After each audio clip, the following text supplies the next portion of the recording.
이제 독립을 할 수도 있는. 네. 사실 뭐 그런 마음이 여기 저희 직원이시지만 뭐 평생 있으라는 보장은 없잖아요. 10만 원이라는 게 정말 큰 돈이고 정말 큰 돈입니다. 거기에 눈이 멀어서 한 사람이 여기 두 분이 연달아서 따닥했어요. 근데 자, 오늘은 직딩의 공인중개사 자격증 따기에 대해서 한번 알아보겠습니다. 참고로 저희 여기에 있는 세 분은요, 저는 법무법인 센트로의 대표 변호사 김향훈이고, 여기는 저는 최승환 과장님이시고, 여기는 유재벌 변호사입니다. 근데 공통점이 있습니다. 세 명 다 공인중개사 자격증이 있다는 것이죠. 저희는 둘은 변호사이자 공인중개사, 여기는 공인중개사 자격증을 가장 최신에 땄고, 몇 회죠? 저는 2005년도 16회에 땄습니다. 저는 2018년 29회고 저는 2019년 30회입니다. 아, 그래요? 제가 여기 제일 제일 차입니다. 최승원 과장님이 중개사 자격증을 따셨는데, 자, 따는 그런 노하우라든지 어떤 계기를 좀 한번 말씀해 주시겠습니까? 저는 큰 계기는 아니었고요. 저희 대표님께서 공인중개사 자격증을 따면 월급을 10만 원을 올려주시겠다.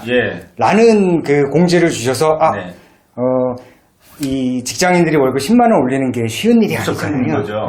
그래서 이제 공부를 하게 됐습니다. 바로 그날 책을 샀습니다. 바로 그날? 돈에 눈이 멀어서.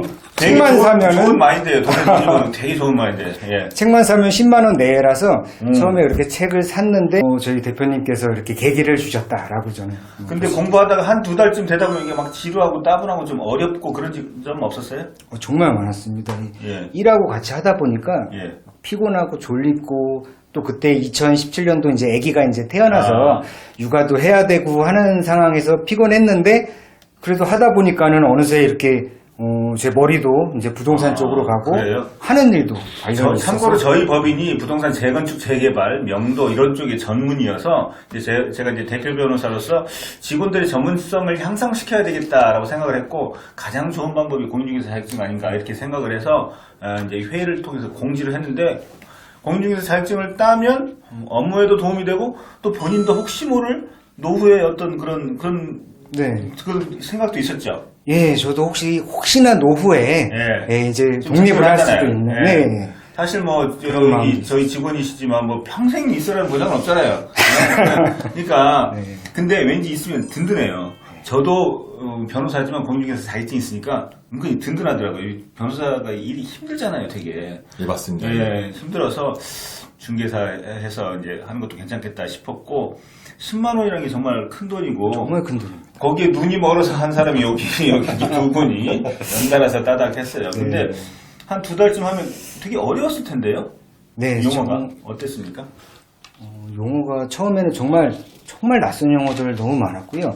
아무리 재개발 재건축 이 법률사무소에서 일은 하지만 처음 듣는 용어가 너무 많았습니다. 그거 어떻게 극복을 했습니까? 그런 모르는 계속 용어를? 똑같은 동영상을 계속 듣고 세 번, 네 번 듣다 보니까 어느새 이렇게 들리더라고요. 그 공부 노하우는 상당히 중요한 건데 최 회장님은 예전에 그 대학 다닐 때한테 그런 공부를 좀 치열하게 해본 경험이 있나요? 제가 치열하게 해본 적은 이번이 처음인 것 같아요. 제가 이 정도 했으면 서울대 갔었을 것 같습니다. 그래요? 이 확실히 이 당구를 치더라도 짜장면 한 그릇이라도 걸고 해야지 좋은데 10만 원에다가 그래서 결국 저희 10만 원 지금 매달 받고 계시잖아요. 지금 2년째 매달 받고 있고요. 저는 1년 받았습니다. 1년 받았어요? 그래서 또 자꾸 또 다른 자격증도 자꾸 따시려고 하더라고요. 역시 유 변호사님. 그런데 보상이 있어야지 사람이 하게 돼가지고 그렇죠. 일단은 공인중개사에 현재 만족하고 아직 다른 계획은 따로 없습니다. 아직은. 여기는 얼마나 걸렸습니까? 저는 1차 준비는 조금 늦게 시작해서 한 5개월 정도 공부를 했고요. 이제 1차 하고 그 다음에 2차, 그 다음에 그래서 그 다음에 2차. 동차 준비는 너무 힘들 것 같아서 직딩으로서 너무 힘들 것 같아요. 너무 시간이 10월달 시험 있는 게 너무 이렇게 급작스럽게. 늦게 알았습니다. 늦게 알아서. 한 1, 2월달에 했으면 또 동차도 했을 텐데. 동차도 목표로 한 5, 6월달에 시작을 해가지고 그랬나 보죠. 근데 한참 하다 보면 용어를 잘 모르는데 그때 나는 안 돼, 모르겠어, 역시 나는 안 되나 봐 이런 생각을 할 때 그때 극복하고 자꾸 해야 되거든요. 그 비유하신 거 있잖아요. 그게. 저희가 그 콩나물, 저희 그 동영상 교수님이 콩나물에 좀 비유를 해주셨는데요. 이제 본인은 저희 학생들을 콩나물을 키운다라고 생각을 하신다고 하더라고요. 콩나물에 물을 주면은 물이 다 빠져나가고 또 물을 주면 다 빠져나가도 어느샌가 이렇게 무럭무럭 자라는 것처럼 자기가 이렇게 계속 강의를 하면은 저 같은 경우도 책만 덮으면 다 까먹었어요. 또 하루만 놀면 다 까먹었는데 어느새 합격할 정도의 실력으로 자라나더라고요. 그래서 꾸준히 반복하는 게 중요하다 생각합니다. 그 우리 유 변호사님은 총 기간이 얼마나 걸렸다고요? 공부하신 기간이? 1차 시험은 그냥 가서 붙었고 2차 시험은 2달 걸렸는데 2달 이제 제가 전업을 공부한 게 아니라 그 변호사라는 일을 하기 때문에 그 지하철에서만 공부하고 하루에 그래서 몇 시간을 낼 수 있었어요? 한 재판 가는 거면 한 1시간 반 정도. 1시간 반 정도? 네. 제가 아는 어떤 변호사님도 이제 공인중개사 자격증을 땄는데 법정에 일찍 가서 기다리는 시간에 다른 사건 재판일기 보지 않고 그냥 봤다고 하더라고요. 왔다 갔다 법정 왔다 갔다 할 때 법정에서 기다릴 때 그런 시간 다 합치면 이제 하루에 1시간 반 정도 이렇게 되는데 그렇게 해서 2달. 예, 맞습니다. 참고로 저도 2005년도에 자격증을 땄는데 그때 이제 변호사는 이제 민법 시험이 이제 뭐 쉬우니까 1차는 그냥 봐서 붙었고 아무 준비도 안 했고요. 부동산 합계론도 그냥 쓱 대충만 보고 과락만 넘길 정도로 했어요. 그러면 이제 1차는 됐고 2차가 문제죠. 2차 시험을 저는 2주일을 공부했어요. 근데 2주일 공부를 제가 그때 단독 개업을 했었는데 2주일 동안 저녁 내내 공부를 하고 동영상 보고 막판에는 한 3일 정도 사무실에서 잠을 잤어요. 그래서 잠자고 이런 탁자에서 누워서 잠자고 그러다가 미국 드라마도 좀 보다가 또 공부하다 그때 그렇게 했던 기억이 납니다. 그렇게 2주 동안 빡세게 해가지고 이제 동차 합격을 했습니다. 와. 제가 제일 오래 걸리긴 근데 그렇게 공인중개사가 자격증이 있는 사람이 몇십만 명 되지만 그래도 따고 나니까 뿌듯하더라고요. 그리고 사실 변호사가 법률 전문가라고 하지만 실무도 잘 모르고 공인중개사가 그 관련 법률은 잘 모르거든요. 그래서 나중에 제가 이제 LBA라는 게 있었어요. LBA 이제 중개사분들이 좀 더 심화 학습을 하는 건데 거기 가서도 이렇게 제가 강의를 들었는데 중개사분들 보면 나도 합격을 했다 해서 좀 당당해지고 왠지 그런 부동산 실무를 보면은 왠지 알 것 같고 모르면 찾아보면 되지 이런 생각이 들어서 되게 실무상 도움이 많이 됐습니다. 부동산 전문가들 만나더라도 부동산 공법 나도 알고 세법도 알고 이렇게 되니까 자신감이 참 중요하더라고요. 저도 자존감이 많이 붙었습니다. 자, 그럼 저희는 변호사니까 워낙 그렇지만 민법이 엄청나게 어려웠을 텐데 어땠습니까? 정말 어려웠고 그 책을 보시면 아시겠지만 진짜 두껍습니다. 그래서 나름의 전략을 짠 게 민법은 과락만 면하자, 40점 과락만 면하자라는 그 목표를 세워서 과감하게 이 시험에 안 나오는 부분은 그냥 공부를 아예 안 했습니다. 그 학원 강사분이 가르쳐줍니까? 그런 것들은 노하우는 다 가르쳐 주시더라고요. 두꺼운 부분 중에 끝부분에 한 문제 나오는 건 그냥 하지 말자라고 해서. 근데 그런 걸 꼭 남들 틀린 거 자기 맞겠다고 그걸 뒤져보면서 보는 사람들이 있거든요. 있죠. 한 문제 맞겠다고. 그거 맞추겠다고. 남들 틀린 거 본인 맞추겠다고 하다가 남들 다 맞는 10문제를 놓치죠. 그런 사람들이 참 많아요. 고시 사무생들이 그렇습니다. 유 변호사님은? 저도 그런 부분이 있는데 사실 저도 이제 사법 수능도 3번 받고 사법시험 2차도 4번 보면서 여기도 좀 고생하셨나요? 나름대로 노하우 생겼고 저 스스로 나름대로 그 신념 같은 게 생겼습니다. 신념 같은 게 결국 시험에 나올 것만 공부하자. 그래요.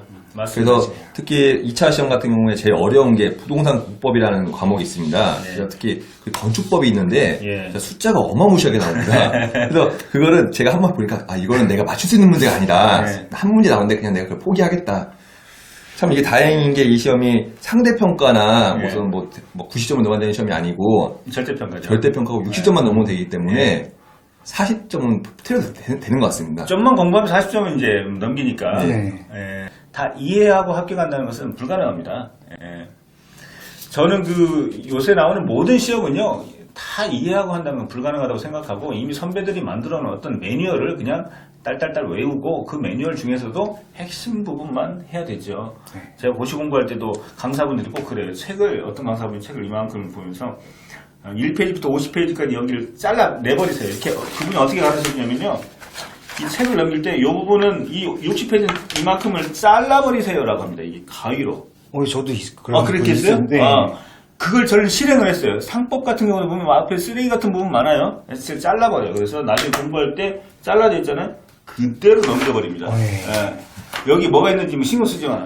그럼 벌써 100페이지 넘어갔죠? 또 막 보다가 또 넘기고 하면은 이 책의 분량이 절반이 돼요.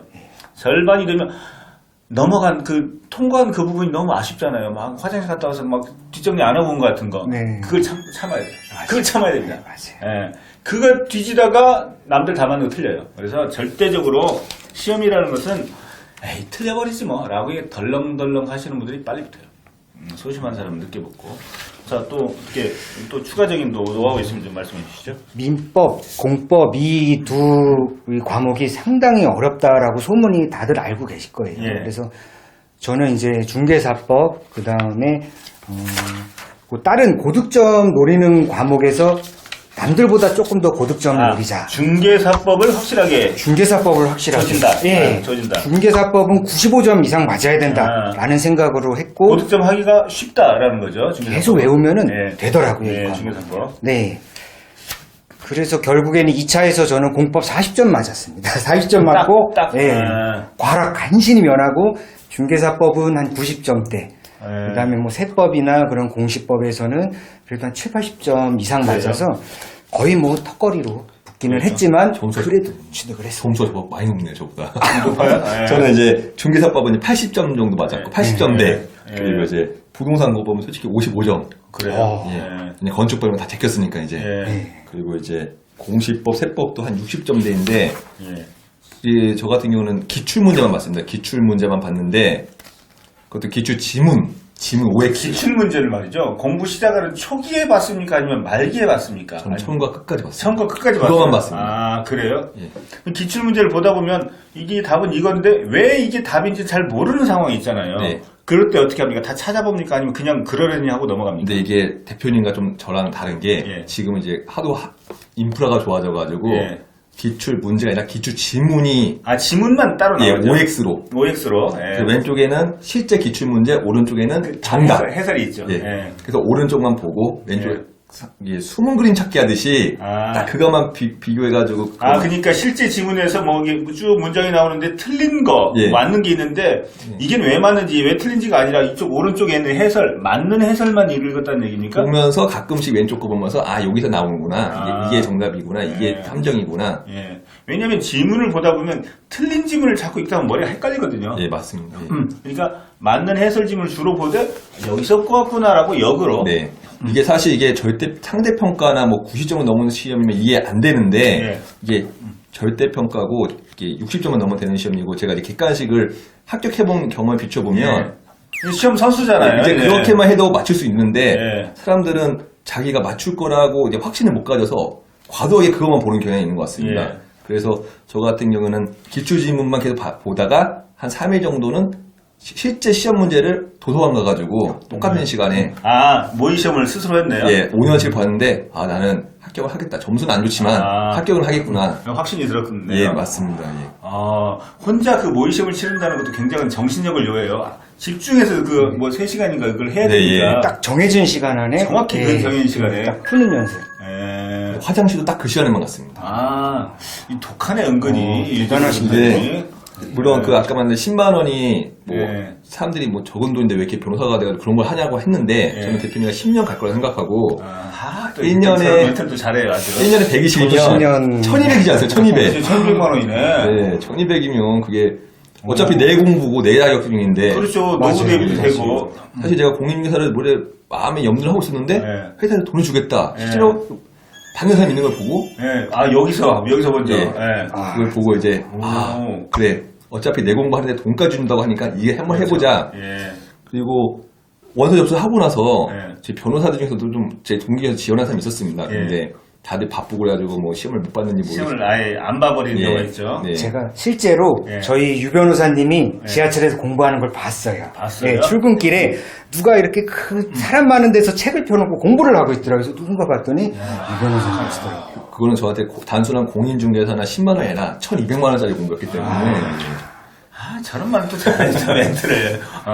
근데 그게 우리 회사가 또 부동산 전문이고 하다 보니까 저도 뭐 여러 가지로 이게 도움이 되겠다 싶어서 직원들 본인도 좋고 저희 회사도 좋고 그래서 그런 정책을 만들었던 것이고 네. 어디 가면 사실 있잖아요. 중개사분들이 변호사를 좀 무시하는 분도 있어요. 왜냐? 사실 아는 게 없거든 저희가.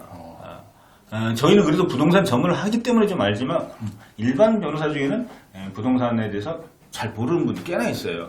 실무는 내가 더 잘 알아. 예, 실무는 그리고 예 그렇죠. 공인중개사분들이 한 10몇 년 차 아주 닳고 다르신 그런 분들은 아 변호사가 나보다 잘 모르는구나라는 사실 알고 계세요.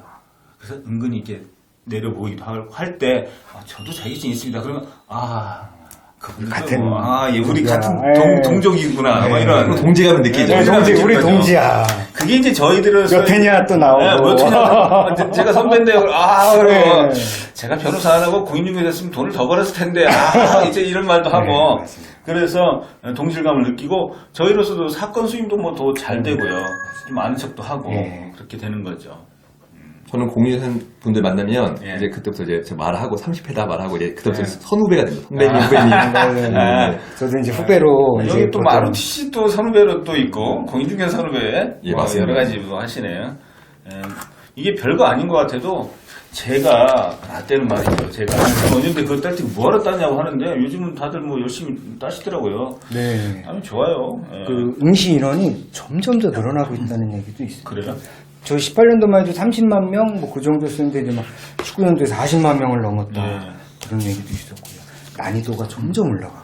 그런데 지금도 궁금한 게 그 민법은 각종 판례가 있고 케이스 예. 사례 문제가 나오잖아요. 네네. 그 사례는 갑과 을이 어쩌고 저쩌고 저희도 머리 아픈데 그거 어떻게 몇 점 받았어요? 제가 민법? 민법은 처음에 네. 아무것도 모르고 시작하자마자 15점 받았습니다. 모의고사. 모의고사 찍어서 봤을 때. 받았다, 진짜. 그래서 이거는 찍어서 나온 점수다 해서 네. 민법도 한 50점을 목표로 공부를 했는데요. 한 55, 60 그 정도 나온 것 같습니다. 제가 2년 전이라 정확하진 않은데 그래도 어느 정도 수준으로는 올라갔어요. 하다 보니까. 난 제 과장님 그래서 이거 보고 다시 보게 됐어요. 그때는 또 합격이지만 이 공부 노하우와 집념이라는 것이 네. 사람을 달리고 하게. 가불병정만 보면은 막 토할 것 같더라고요. 네. 난 그때는요. 그 학원 선정은 동영상 강의가 있는 거를 선정했다고요. 예, 저는 동영상 강의를 봤는데 제가 선정했던 곳은 뭐 이렇게 말하지는 않겠지만은 책을 사면 동영상이 공짜였습니다. 네. 이제 한 후발주자 업체 그런 데긴 했는데 되게 열심히 가르쳐줬고 네. 또 책이 20만 원 정도 사면 영상이 공짜니까. 예, 여기서요. 저도 이제 고시 공부도 해봤고 하니까 강사를 선정할 때 최고 탑 클래스 강사보다는요. 그 밑에 있는 중간급 강사 중에서 자기하고 맞는 사람을 고르는 게 훨씬 더 효율적인 것 같아요. 왜냐면 최고 탑보다는 그 탑이 되기 위해서 노력하는 사람들이 훨씬 더 열심히 잘해요. 예, 그런 경우도 있고 탑이 또 나하고 궁합이 안 맞을 수도 있어요. 그런 점에서 그런 강사를 찾는 것도 중요하다고 봅니다. 우리 이 변호사님 뭐 또 다른 또 하실 말씀 없으신가요? 제가 많은 시험을 보면 느낀 게 네. 결국 이 시험 자격증이라는 게 하나의 그 과정인데 예. 마치 이게 최종 목표인 것처럼 예. 공부를 위한 공부를 하시는 분들이 많았습니다. 예. 그래서 제가 느낀 건 이제 합격을 위한 공부를 해야 된다. 예. 그래서 그러기 위해서는 모든 걸 다 맞출 수는 없고 합격의 그 전략을 세워서 맞출 정도만 공부를 하고 네. 이 객관식 같은 경우는 객관식을 맞출 정도의 공부를 하고 주관식은 쓸 수 있는 공부를 해야 되는데 예. 그 공부를 많이 하시는데 떨어지시는 분들 보면 너무 그 자기 뭐랄까 기대치 높게 공부하셔가지고 예. 그래서 뭐 100점 맞으려고. 100점 맞으려고 하고 또 막 티칭을 하고 네. 자랑을 하고 막 그러려고 네. 그리고 나중에 실무 나가서 이 정도는 알아야 돼. 실무를 생각하면서 공부를 해요. 합격을 보고 공부를 해야지. 네. 실무를 가지고 공부를 하시면 내가 너무 90점으로 합격했어, 95점 합격했어 이러시는 분들도 간혹 계세요. 그거 아무런 의미가 없어요. 오히려 더 적은 점수로 합격하는 게 네. 더 영업도 잘하신다고 생각합니다. 결국 이제 이 변호사님 말씀은 시험 적합성, 맞습니다. 상문을 하지 말자라고 네. 하셨고 최 과장님은 콩나물시 예, 그냥 콩나물씨. 물이 빠져도 계속 넣는다. 그런데 콩나물은 잘한다. 정말 책 덮으면은 닦아먹더라고요. 닦아먹죠. 자 오늘은 직딩의 공인중개사 합격 노하우, 합격 방법 우리 최승환 무작정 따라하기. 자 오늘 대단히 감사합니다. 네, 또 뵙겠습니다. 감사합니다.